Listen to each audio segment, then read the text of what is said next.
Ready to go. All right, guys. Hi, it's Yasmin here again with Hollywood Junket, and we have a very special guest today.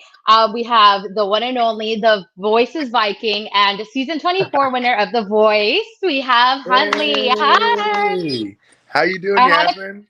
Good to see a you again. good to see you again. I was gonna say I had a feeling that that wasn't gonna be the last time I saw you. Let's go. Who'd you vote for? Like, and I was gonna say, I don't want to say who I voted for because like I don't want to pick a favorite out here, but definitely rooted for you from the very beginning. Oh, but now I'm curious. I'll DM you. I'll DM you.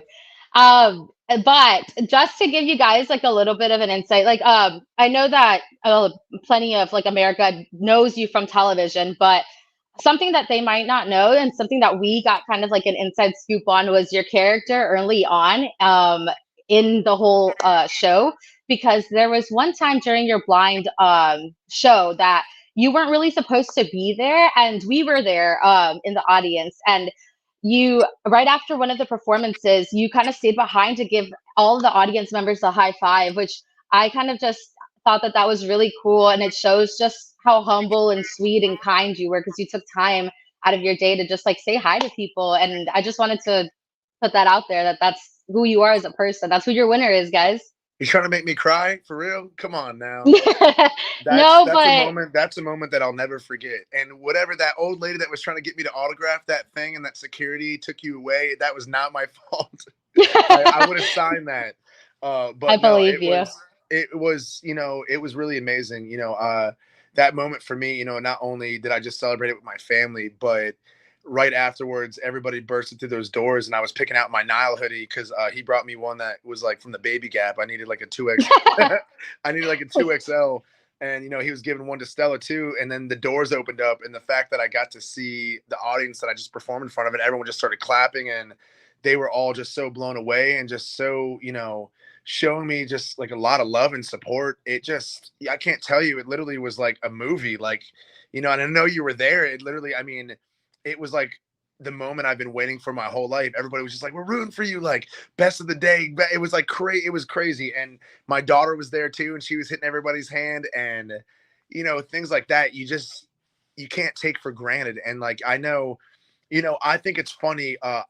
I would never be like, oh, take a picture with me. Oh, you want an autograph for me? Like, but the smile and the joy that people get, hey, can I take a picture with you? Like, the joy that it brings other people, it it really means a lot to me. And I'll stay all the way till the end. We had 1,200 people show up at the local smokehouse where we were, at the barbecue place where we were playing at, and I stayed all the way to the end of the photos because everybody matters. And if somebody just wants to take a picture of me and it's going to make their day, like, I will stay. It's worth the while.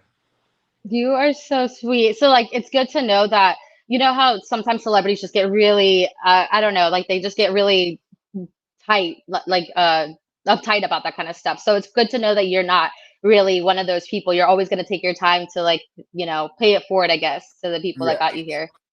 yeah, definitely. I mean, because honestly, the amount of support across the country was unbelievable. And even though they didn't get to vote, the amount of support from around the world has been immense, and it really makes me excited about my career because I really want to inspire people. That's like probably the hugest part about it.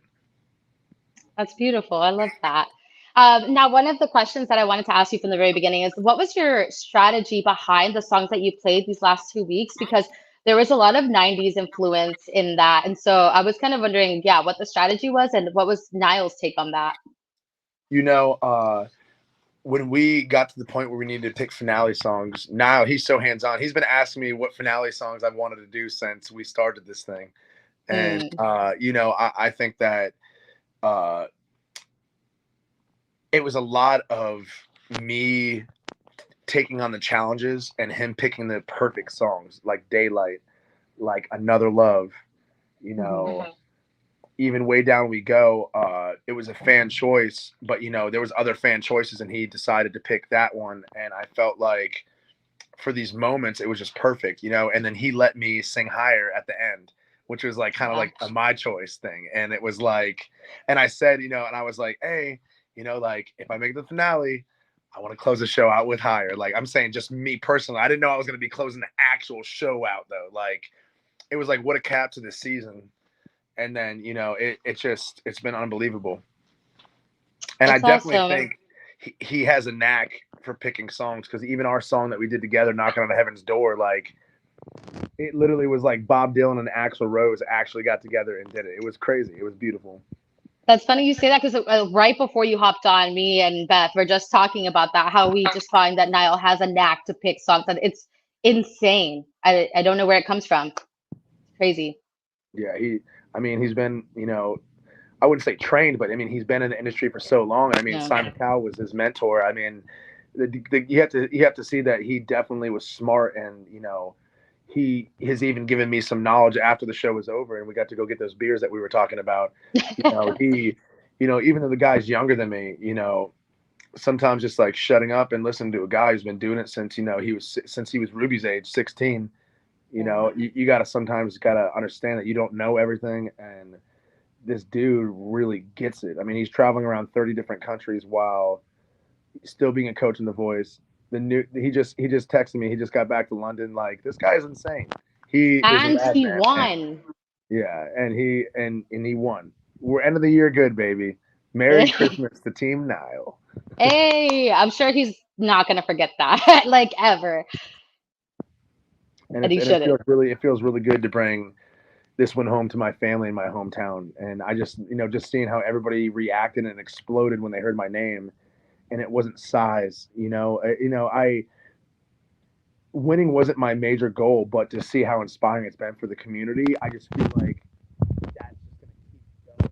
You know what I mean? It's just not gonna end. Like, oh, it's gonna be like, yes, and I can't wait to get back and celebrate with my hometown. A fun fact that I don't know if you're aware of, but right before you hopped on, I checked on. I can never say your hometown's name, Fredericksburg, Yeah, Virginia. Fredericksburg.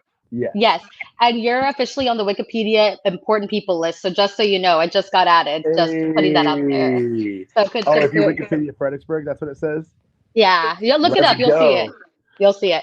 So during the live shows, could you sense that your popularity was going up? Because I know that we already, or at least the fans of us, like knew that you were, somebody that's going to make it to the finals. But for the rest of America, it just felt like your popularity was rising during that time. So did you have kind of a sense that you were going to win? Did you feel like you could win the whole thing? I did not think that 1 second. I don't know if you heard any of these singers that were on the show this year, but they were unbelievable. And I would be lying if I said I didn't, you know, learn a lot from everybody that was here too. This is my first time ever playing without my guitar. I'm so used to just having my guitar strapped on and going out there and doing my thing at these gigs. And I had to learn how to be a showman. And I think just being around all these great artists, I really had to concentrate on that and just be natural out there, because that's what everybody was doing. You know what I mean? So I think that there was not one moment that I thought that I was going to win by any chance. And especially when I was on Team Nile, standing between Mayor and Nene at one point. I was Mhm. like, well, that's that. You know what I mean? And it's just crazy because, I'm standing up there with like the top five, and they're literally all my best girlfriends that were on the show. So it was insane. And once again, it was Huntley and the ladies. I was Just gonna like it was. say you were like a big brother, I'm assuming. Oh yeah, definitely. Yeah, Yeah, it we was were cute. all super close, and we're all goofy, and we have our side jokes, and it's just nice because I just feel like, you know, there was no drama or anything. It was really like the best summer camp that I've ever been of my life. But when I was standing up there, I definitely was more prepared to take the no, and when I started seeing my friend, I mean, Lila Ford was the first person to get voted off. That's when my mind was like, none of this makes sense at all. Like, I mean, like, I'm sorry, she's just so angelic. And then No, yeah. Jackie Rohr goes off, and I was like, did you hear her More Than a Feeling? That was insane. And then Mara gets called, and I'm just like, I'm sorry, but that girl is a rock star, dude. You know what I mean? Like, it's insane. She's like tiny, but she's like a mighty might, man. She like sings Hmm. like she sings like so well. And then it got down to like, the 33-year-old and the 16-year-old, who she might be 16, and but she out, like, dude, her singing way exceeds what It's her age insane. is. So I hate even saying, oh, the 16-year-old, like it's more than that. I just have respect for the age that she's doing it at. But she's great just for being a human. You know what I mean? Like she's very, very talented. And her 100%. fan base grew so much, from her first episode that I really felt that Ruby definitely was going to take home the win. That's what it kind of seemed like, Reba's first season, Hmm. and how talented Ruby is and how this, there's never been a rock winner, that this has been kind of a country based show. And I mean, I honestly was more prepared for the no than the yes. So when they called my name, I was floored. I honestly was so shocked that I couldn't believe it. And then, just the father inside of me remembered that, there was a 16-year-old girl, you know what I mean, that was also on the stage with me. And as important as, the winning and getting the votes and all this stuff, it's a show, you know what I mean? And I was definitely proud of myself, but I just wanted to make sure that, you know what I mean, that she was a part of that moment too, because we both really won. And, me and Casey were the last two dads that were left on the show. So you can't, you have to understand that, I have a little girl too one day and I want to be there with her to follow her dreams. So, a part of me was a little torn, you know what I mean? But I did deserve this and I did work my butt off for this. And Exactly. I think that both of us were in the same headspace where that no matter what happened, if I would have lost to Ruby, I would have been like, well, that makes sense, And she, from what I've heard in interviews, she said the same thing. And what grace for a 6-year-old, you know what I mean? I'm just saying. And, her family's been so kind to me. And yeah, I'm still kind of in shock and I'm excited to get this thing started. You are amazing. I love like the humbleness and everything you just said. And yeah, you're right. It was an extremely difficult season. Like I just like you're saying, it was really hard to pick between the finalists, but you're the one that ended up on top. So now going from that, I know that you just won. So no pressure to get back out there and do anything. But I did have a question because I am Well, it's curious. funny because now I am doing. See, I thought that I was off the chain, right? But no, I'm not. I'm actually singing the national anthem now at SoFi Stadium. I heard about So, that. and I'm also singing during a halftime show. So I I was like, I heard thought I was about off the hook. So now I got rehearsals today. I heard about that, but you know what? I'm Holiday season's so coming up. You excited. can, I am so excited, and that's the kind of momentum that I just want to keep going. yeah. I mean, I don't want to sit back and be like, okay, I accomplished this. Like, it's cool that I got this. So proud. So much sacrifices to get here. But it's like, let's take like a week off maybe after all this, like Hmm. after the national anthem stuff. And then I'm ready to get going. Like, I want to go. You're a workhorse. I can Yeah. tell. You're very much a workhorse. But I had a question about you and obviously you guys had your first duet, you and Nile. But is there any?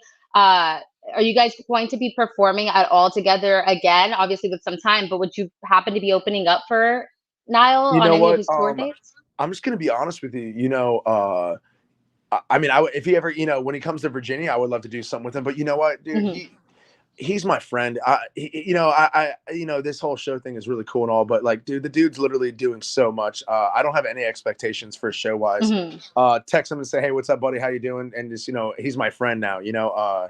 I have, I just got signed to a record label, and I have a team I'm gonna put together, but like, I'm sorry, but like, I just wanted to stay genuine and not, I'm not looking to, ride on those coattails. I just want a good friend, and Oh that's what no. we've been. Yeah. Like I said, yeah, we had a good time the other night, and we just had a genuine, like, like the guy's the real deal. And yeah, I just feel like I just feel like we just won the thing. We should just appreciate Yeah. that, and then whatever Niall wants to do, he can do. But he's just my buddy. Like, hit me up and Yeah. say what's up. Like, I'm not really like, oh, can I open a show for you or stuff like that. No, So of course. No. yeah. Yeah, I was just wondering if like there was any like conversation on his part to you, but yeah, We no, that should totally makes record sense. knocking on heaven's door, though. We should do that. I'm Oh, actually that gonna. was oof.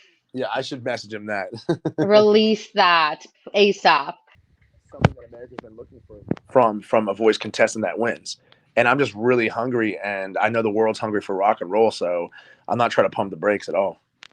Of course. And I don't see you doing it anytime soon. So I'm really, really happy that you were the winner in this season. You can tell that you have that hunger and that drive. And I'm just so excited to see what you have in store for us coming up. So thank you so much, Huntley, for your time. I know you're on a strict schedule, so I want to respect your time. But thank you so much for spending a little bit of it with us.